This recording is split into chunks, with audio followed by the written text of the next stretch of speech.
Good day mga kaputbol, kamusta kayo? Kamusta tayo? Sa tayo ay mabuti. So ngayong araw na to mga idol ay ipapakita ko sa inyo, ipapasilip ko sa inyo yung mga dinagdag natin na mga accessories kay Red, yung motor natin na pula na binili natin nung nakaraang linggo. At hindi naman siya mga big upgrade, pero mga useful din kahit papaano yung mga nilagay natin dito para mas tumagal yung ating motor. So let's go, pakita ko sa inyo mga idol.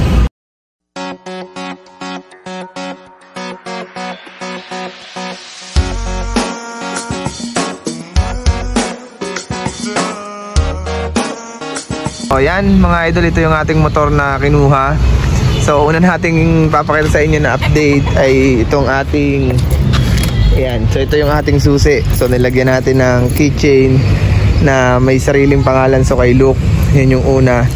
Then ito yung susi ng bahay natin kasi madalas ay maalis tayo ng bahay, so wala tayong susi. So yun yung unang ginawa natin. So kailangan nating hindi makalimutan kung nasaan yung susi natin, ano mga idol. So ipapakita ko na sa inyo yung una nating ginawa. So una nating ginawa dito mga idol, nilagyan natin itong tire hugger kung tawagin. So plug and play lang pala yan mga idol pagka kayo ay bumili, kasi may dugtong lang yan dito sa api lang. Pero parang ako nag-aalala kasi parang sumasabit siya, pero pag iniikot mo naman hindi naman siya, okay naman yan. So wala naman kayo maririnig na sumasabit din yan dito sa kabila. So medyo madumi lang yung motor natin mga idol dahil nilinisan natin kahapon, tapos bigla namang umulan. So yan, pabalik pa, atras pala yan. So ito yung forward natin. So makikita nyo dyan, ito nabili lang natin ng napakamura itong tire hugger na to ng 100 pesos doon sa may malapit sa may BSU kay Ma'am Annabel Sumalino. 100 pesos lang. So pag gusto niyo bumili ng mga ganung piyesa, punta lang kayo sa kanya. So hahanap din tayo ng pang-cover dito sa ating shock absorber kasi medyo madumi siya. Yan yung malimit, mabilis dumumi itong mga to. So ito 100 pesos lang natin nakuha, nabili. Pero meron pa yung iba, yung carbon mas mahaba, tas mas mataas siya na nakaganito siya. Yan yung itsura na kaganyan. At medyo hindi siya parang sasabit lagi, At isa pa pala, nilagay natin itong taillight cover niya mga idol. So akala ko mahirap siyang ikabit, pero meron lang siya dito dalawang tornilyo. Ayan, may dalawang tornilyo lang dito. Tapos tatanggalin mo lang yung stock niya, then ikakabit mo na siya. At akala ko din plastic lang to, pero hindi mga idol, tingnan niyo. Yan, bakal to, solid to. Kaya pag tumama ka dyan, malamang-lamang masasaktan ka. Kaya ingat, kasi itong ating taillight dito mga idol, tingnan niyo kung gaano siya kalambot. Yan, mapapansin niyo. Yan malambot siya, kaya pag siya tumama o natamaan, nasagi, masisira agad siya. Pero kung meron tayo nitong itong ating taillight cover, so protektado yung ating ating taillight. So wala pa tayong plaka mga idol. So ito ganun din sa kabila yan. So bakal yan talaga mga idol, napakaganda niyan. So medyo safety, hindi medyo talagang safety na yung atin. So ito yung dalawang nilagay natin dito sa likod na natin, yung taillight cover natin at saka yung tire hugger natin. So yan yung nilagay natin dito. So nag-iisip ako kung pwede ba siyang itaas ito. Palitan natin, medyo iaangat-angat natin ng konti ng nakaganyan para hindi tayo nangangamba na tayo ay sasabit. Pero yan yung nilagay natin na dalawa mga idol. So next pupunta naman tayo dun sa taas at sa harapan. Yan mga idol, ang next natin na nilagay dito ay itong ating cover dito. Yung cover panel niya mga idol. Kasi nung nakaraan ay pagkakita ko medyo may mga gasgas na siya kasi lagi sumasakay dito si Luke. So may gasgas na siya mga idol. At nilagyan din natin siya to, medyo mahal tong bili natin dito. Fake carbon lang yan, pero naka-detach lang, nakakapit lang yan dyan. Pero at least ay maganda din naman na protection natin yan. At syempre maganda yung forma niya, yung pagkakakarbon niya, halatang halata. So kinapit lang, may pangkapit yan, may adhesive yan dyan na kasama. At nabili natin ng 370. I don't know kung mahal, so comment nyo na lang kung medyo mahal. Pero sa akin ay namamahalan ako. At sinamahan na rin natin siya ng protective screen protector, yung panel protector natin na tinatawag. Ito mga gasgas na to dahil daw yan sa basahan. Hindi ko naman alam kung anong basahan bang hindi makakagasgas. Ayan, at makakapapansin nyo din dito 553 na nag-change oil na tayo ngayong araw na to. At next na change oil natin is 1,000. So hindi tayo nag-change oil sa kasa kasi hihintayin pa daw na magkaroon ng mekaniko bago nila i-change oil. So paano kung mataas na yung odo natin, wala silang mekaniko?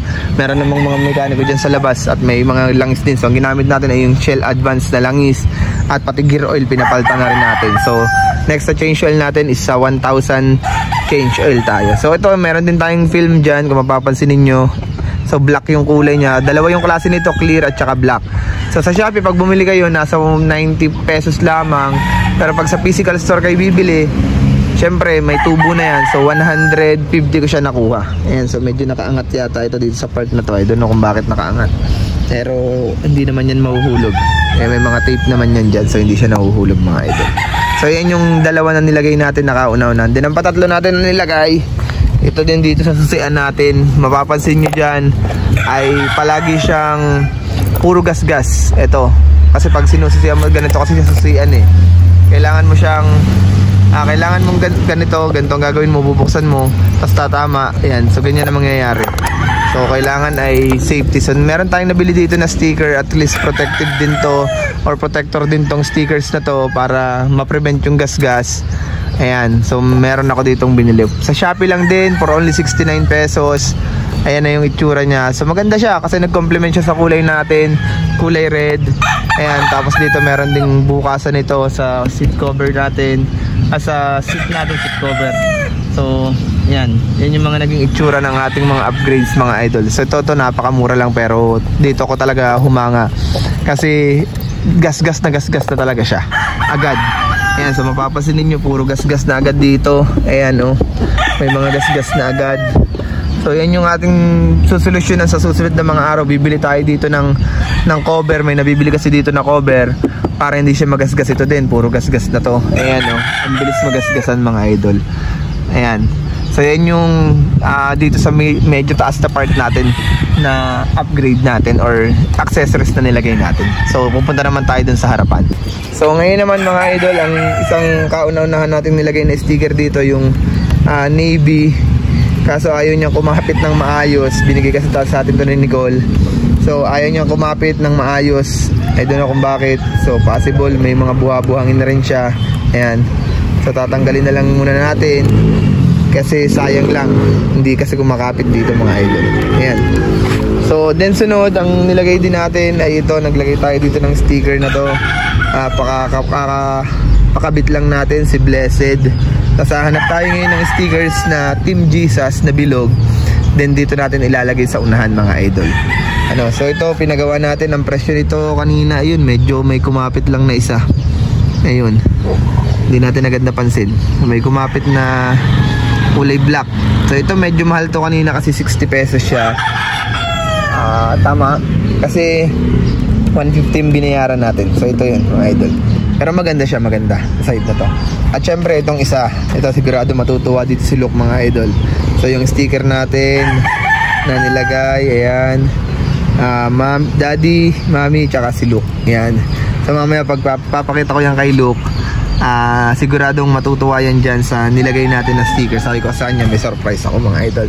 So ito bawat isa ay 30 pesos. So 90 plus ito pala na 150, so 60 pesos nga siya mga idol. So medyo kakaiba na siya sa pag nasa parking lot ka, ma-identify mo na kung magkakatabi-tabi yung mga motor. Makikita mo na ngayon na ito yung motor mo, ito yung sa'yo, makikita mo agad siya mga idol. So medyo magalbok lang at lilinisin natin ulit yan sa susunod na mga araw mga idol. So isang 1 week na niya ngayon, 1 week na ng motor natin ngayon sa atin. So yan, so siguro nagandahan din kayo dito. At meron pa tayo dito ilalagay ngayon, Team Jesus ilalagay natin dito para mas safe siya. So napapray na rin natin yan, napabless na rin natin yan, kaya pwede na siyang ilakad mga idol. Yan. At ang wala na lang sa atin, yung rehistro natin, wala pa tayong papel, yun yung hihintayin natin. So yun mga idol, ito yung counting update sa motor natin na ginawa. So ang pangalan po niyan ay si Red. Kasi yun ang binigay ni Lukluk, yun daw magandang pangalan, si Red.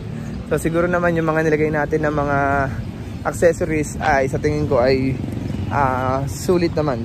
Hindi naman siya ganun kamahalan, pero magiging kakaiba yung motor natin. So yun pang isa natin problema, wala pa tayong rehistro, wala pa tayong papel, pero kahapon ay nag-email na ang LTO na narehistro na for 3 years yung ating sasakyan, yung ating motor. So ngayon parang pag kumuha kayo ng motor ay 3 years na yung magiging rehistro ninyo mga idol, ano. So kayo, comment nyo lang din dyan kung ano yung itsura ng mga Honda Click ninyo o mga alaga ninyong motor. At yan, syempre mga idol, ano. So kita-kits tayo sa susunod na vlog natin.